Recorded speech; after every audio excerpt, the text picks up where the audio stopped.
Halo Physical Lover, bertemu kembali dengan kami channel PLC Physics Learning Center. Kali ini kita akan membahas tentang teknik dalam menyusun bab 2 atau landasan teori dalam sebuah laporan penelitian atau dalam proposal penelitian. Rekan-rekan sekalian, banyak dari peneliti pemula yang kurang fokus dalam menyusun bab 2 ini.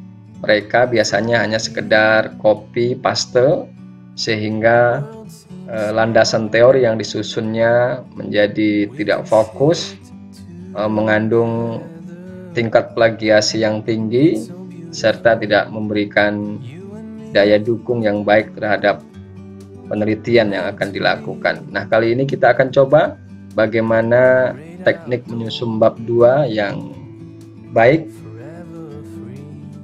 Sebagaimana biasanya, kita akan menggunakan salah satu contoh judul dari penelitian R&D sebagai acuan agar Anda lebih mudah dalam memahami bagaimana teknik penyusunan bab 2. Rekan-rekan, judul yang akan kita gunakan dalam pembahasan kita kali ini adalah pengembangan modul fisika berbasis set untuk meningkatkan pemahaman konsep dan keterampilan berpikir kreatif siswa SMA pada materi listrik dinamis.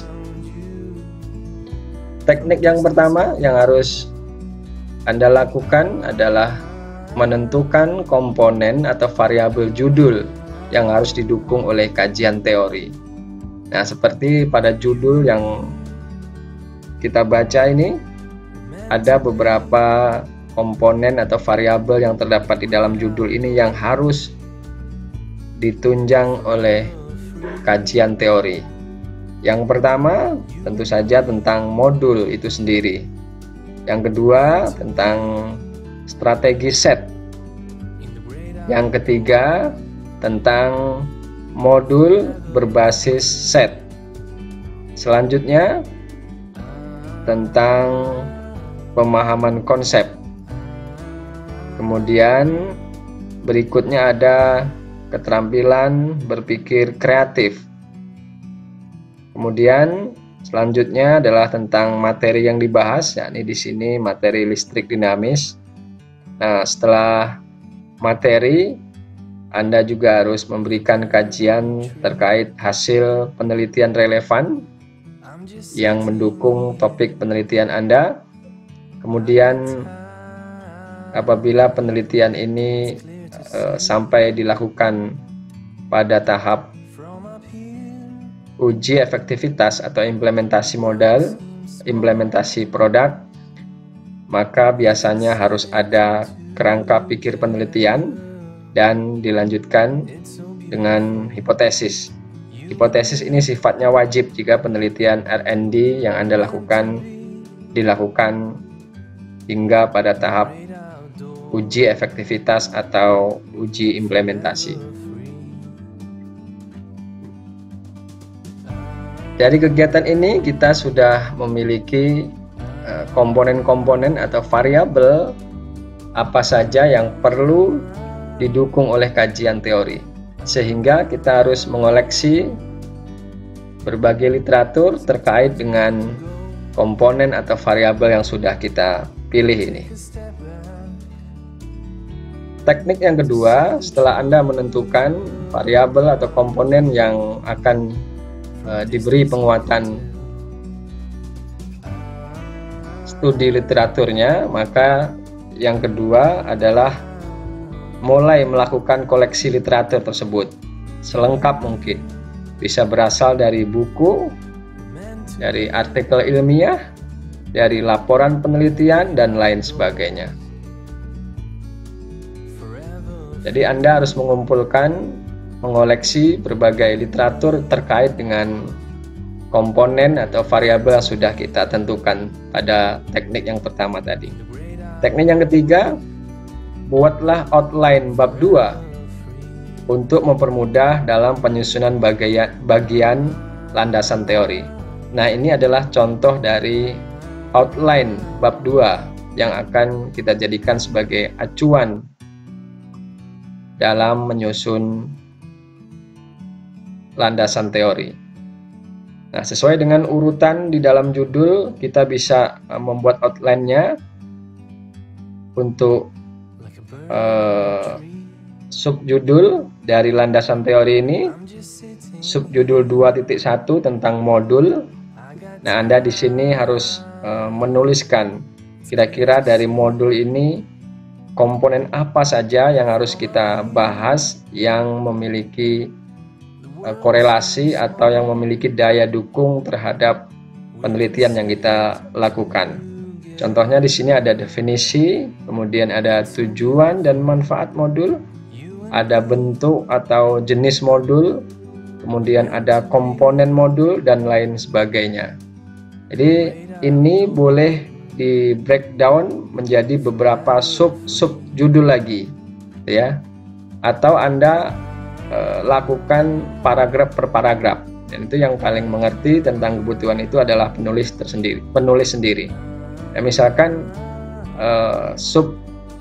subjudul definisi, tujuan, manfaat ini menjadi satu subjudul, kemudian bentuk atau jenis modul ini menjadi subjudul berikutnya, kemudian komponen modul ini menjadi subjudul berikutnya, dan lain seterusnya. Kemudian yang sangat penting dan sifatnya harus, yang ini biasanya peneliti pemula ini melupakan yang ini, yakni di akhir dari bahasan tentang modul itu ada sebuah paragraf yang menjelaskan atau menginformasikan tentang bentuk atau jenis modul yang bagaimana yang akan dikembangkan dalam penelitian Anda itu.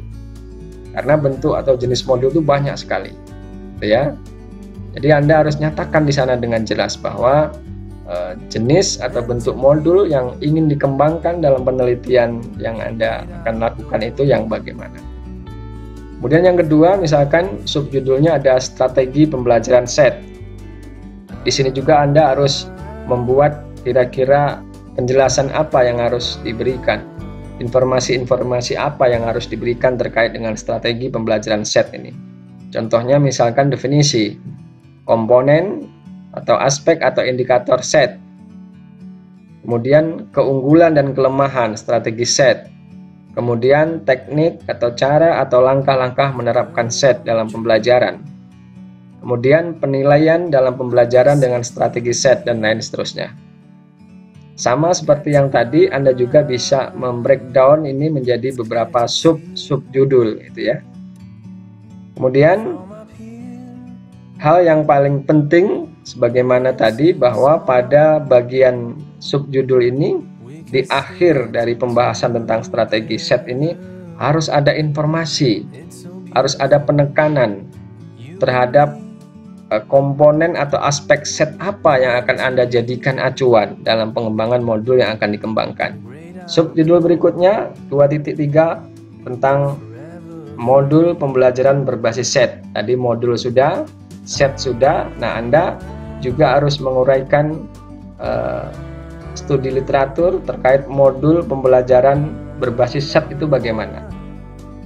Tentu ini bisa dipelajari dari hasil riset-riset orang lain yang serupa, yang terkait dengan pembuatan modul berbasis set. Anda juga tentukan misalkan definisinya apa, gambaran awal modul berbasis set itu bagaimana, di mana aspek setnya akan digunakan, gambaran awal manfaat yang akan dihasilkan, dan lain-lain dari modul pembelajaran berbasis set yang akan Anda kembangkan ini. Kemudian subjudul berikutnya 2.4 ada pemahaman konsep. Nah, ini sebagai variabel terikat, ya. Variabel terikat dari judul tadi ada pemahaman konsep dan keterampilan berpikir kreatif. Nah, ini harus betul-betul fokus di sini. Anda bisa mulai dari definisi, kemudian jenis pemahaman konsep itu dalam ranah kognitif di mana posisinya, kemudian aspek atau indikator pemahaman konsep itu apa saja, kemudian kata kerja operasionalnya bagaimana, pembelajaran berorientasi pemahaman konsep itu bagaimana, kemudian Anda harus membahas tentang instrumen tes pemahaman konsep, bagaimana bentuk-bentuk instrumen yang telah dikembangkan oleh orang terkait dengan soal-soal untuk mengukur penguasaan konsep. Kemudian teknik menilai, sama teknik menilai pemahaman konsep harus Anda baca. Apakah hanya bisa dilakukan secara paper and pencil test, secara tertulis, atau bisa dengan aktivitas pembelajaran yang lainnya misalnya gitu ya. Hal yang paling penting dalam menjabarkan tentang pemahaman konsep ini adalah di akhir dari pembahasan Anda tentang pemahaman konsep ini, Anda harus memberikan penekanan pada aspek dan indikator pemahaman konsep apa yang akan Anda gunakan. Kemudian indikator atau aspek pemahaman konsep apa yang Anda akan eksplorasi dalam penelitian. Makna eksplorasi di sini tentu saja pada saat uji efektivitas dari modul itu sendiri ya. Tentu saja sebelum dan setelah pembelajaran menggunakan modul berbasis set ini, siswa harus mengerjakan soal-soal pemahaman konsep. Jadi Anda harus tentukan indikator apa yang akan Anda gunakan untuk membangun soal-soal tersebut. Pembahasan berikutnya 2.5 adalah tentang keterampilan berpikir kreatif. Ini memiliki posisi yang sama dengan pemahaman konsep tadi karena ini juga merupakan variabel terikat dari penelitian Anda. Anda juga harus tentukan apa yang akan dibahas pada bagian subjudul keterampilan berpikir kreatif. Misalnya definisi, kemudian aspek dan indikator keterampilan berpikir kreatif. Tentu saja ini menurut berbagai macam rangka kerja dari keterampilan berpikir kreatif yang dikemukakan oleh ahli. Kemudian Anda juga harus memberikan gambaran bagaimana pembelajaran berorientasi keterampilan berpikir kreatif ya. Kemudian Anda juga harus bahas tentang instrumen tes keterampilan berpikir kreatif. Bagaimana bentuknya? Apakah berupa pilihan ganda, apakah esai ataukah gabungan dari keduanya, ataukah pilihan ganda beralasan dan seterusnya. Anda harus bahas ini ya berdasarkan hasil-hasil penelitian yang telah dilakukan orang atau berdasarkan teori-teori yang membahas tentang keterampilan berpikir kreatif menurut para ahli. Kemudian bagaimana teknik menilai keterampilan berpikir kreatif ini? Apakah hanya melalui tes tertulis atau bisa melalui aktivitas-aktivitas kerja lainnya? Anda harus tulis juga di pembahasan ini dan lain sebagainya.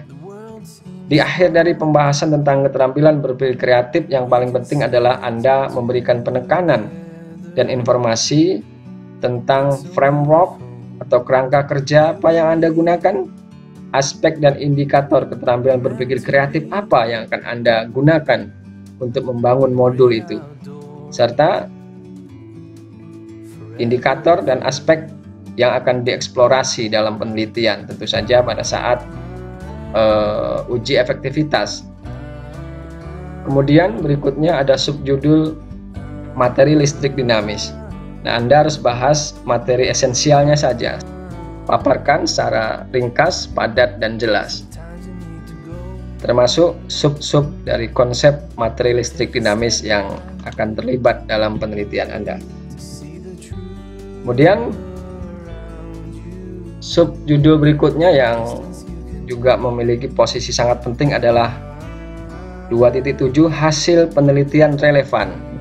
Nah, Anda harus sudah memiliki literatur terkait dengan ini, hasil-hasil penelitian orang lain, baik dari jurnal nasional dan utamanya berupa jurnal internasional. Nah, kajian yang harus Anda lakukan di sana tidak hanya cukup dengan informasi bahwa si A membuat modul valid menurut ahli, kemudian dari hasil implementasi begini, begitu ya. Kebanyakan mahasiswa membuat seperti itu. Ingat, ini adalah penelitian pengembangan. Yang Anda harus pelajari justru dari yang modul yang sudah dikembangkan orang ini, bagaimana karakteristiknya. Contohnya, komponennya apa saja dari modul berbasis set yang sudah dikembangkan orang. Kemudian sistem penyusunan modulnya bagaimana. Kemudian sistem penyajian materinya bagaimana. Tentu saja ini akan terkait dengan bagaimana menanamkan atau memasukkan indikator-indikator keterampilan berpikir kreatif di dalam modul itu sendiri. Tentu saja juga akan terkait dengan bagaimana menyajikan aspek-aspek setnya, ya. Dan itu yang penting untuk dipelajari, bukan sekedar menyatakan bahwa si A telah membuat modul dengan tingkat validitas sekian, gitu ya. Kebanyakan mahasiswa membuat seperti itu. Nah, justru yang paling penting adalah itu tadi, adalah menguak komponennya, sistem penyusunannya, sistem penyajiannya, aspek-aspek apa aja yang di judgment, bagaimana hasil uji efektivitas atau implementasinya, dan lain-lain. Nah, tentu saja ini fungsinya adalah untuk menunjang apa yang akan Anda lakukan dalam penelitian Anda, yaitu dalam mengembangkan modul tersebut. Anda misalkan punya referensi, oh komponennya seperti itu, sistem penyusunan modul kurang lebih seperti itu, penyajian materi, bagaimana dalam menanamkan aspek-aspek setnya, kemudian bagaimana menanamkan indikator-indikator keterampilan berpikir kreatifnya di dalam setiap tahapan set tadi itu, dan seterusnya. Dan itu jauh lebih penting daripada hanya sekedar informasi si A membuat modul, kemudian menurut ahli valid dengan tingkat validitas sekian, gitu ya, dan angka-angka lainnya, gitu ya. Biasanya mahasiswa suka menyajikan data-data itu, gitu ya, di dalam membahas hasil penelitian relevan. Padahal untuk penelitian R&D yang terpenting adalah bukan itu. Sub judul berikutnya 2.8 kerangka pikir penelitian. Ini berisi uraian singkat alur pikir peneliti terhadap keterlaksanaan penelitian. Kemudian alur pikir tersebut didukung oleh bagan kerangka pikir penelitian. Nah, ini nanti kita akan bahas dalam video yang khusus tentang teknik dalam menulis kerangka pikir penelitian atau paradigma penelitian. Nah, yang terakhir pada bab 2, bab landasan teori ini adalah bagian 2.9 hipotesis. Jadi, jika penelitian R&D ini dilakukan sampai pada tahap uji efektivitas produk atau uji implementasi produk, maka harus ada hipotesis, ya. Karena seyogyanya pada saat uji implementasi ini Anda akan menggunakan metode penelitian eksperimen atau metode penelitian kuasi eksperimen. Di sana harus ada hipotesis. Hipotesis yang Anda tulis adalah hipotesis penelitian, juga ditulis hipotesis statistiknya. Teknik berikutnya, teknik yang keempat, kembangkan outline yang telah Anda buat tadi menjadi draft bab 2. Sintesa dan parafraselah informasi yang terdapat pada literatur dan tulis ke dalam outline. Jangan lupa menuliskan rujukannya. Nah, ini kata kuncinya adalah sintesa dan parafrase. Kebanyakan dari peneliti penulis pemula, mahasiswa misalkan, mahasiswa S1 misalkan, dia hanya sekedar copy paste gitu ya. Jadi tidak disintesa, tidak diparafrase. Akibatnya apa? Akibatnya tingkat plagiasinya sangat tinggi. Ini misalnya begini. Misal pada saat mengembangkan outline keterampilan berpikir kreatif, definisi. Nah, Anda bisa mensintesa definisi berpikir kreatif ini dari beberapa ahli, dari beberapa framework. Misalkan berpikir kreatif merupakan kemampuan bla bla dalam kurung sumbernya dari mana, koma merupakan bla bla bla bla bla dalam kurung sumbernya dari mana, koma, dan seterusnya. Jadi Anda telah mengumpulkan gitu ya pendapat beberapa pakar terkait definisi dari keterampilan berpikir kreatif. Kemudian setelah Anda mengumpulkan dan membahasakan dengan bahasa yang sedikit berbeda dari literatur yang Anda peroleh, maka selanjutnya Anda bisa mesintesa, mengatakan, jadi dengan demikian yang dimaknai keterampilan berpikir kreatif adalah bla bla bla bla bla, gitu ya. Itu Anda bisa menyelipkan argumen atau pendapat Anda di sana setelah membaca beberapa definisi dari ahli. Kemudian hal yang penting yang biasanya dilakukan oleh mahasiswa penulis pemula definisi ini bukan hanya ditulis dalam satu paragraf, berulang-ulang gitu ya. Paragraf pertama, kedua, ketiga membahas semua tentang definisi. Kemudian ada paragraf berikutnya tentang lain. Nanti terakhir di paragraf-paragraf terakhir balik lagi ke definisi. Nah, itu yang tidak bagus ya. Jadi dalam penulisan literatur ini, dalam penulisan bab 2 ini harus fokus. Masing-masing paragraf hendaknya memiliki satu pokok pikiran. Misalkan paragraf pertama tentang definisi semua. Ya, nanti paragraf kedua tentang misalkan aspek dan indikatornya apa menurut beberapa ahli gitu ya. Terus mengalir. Jadi setiap paragraf harus memiliki topik utama yang berbeda. Jangan dibolak-balik. Paragraf 1, 2, 3 definisi, nanti paragraf 4, 5, 6, 7 berbeda, masuk paragraf 9 definisi lagi dan seterusnya. Jadi tidak fokus.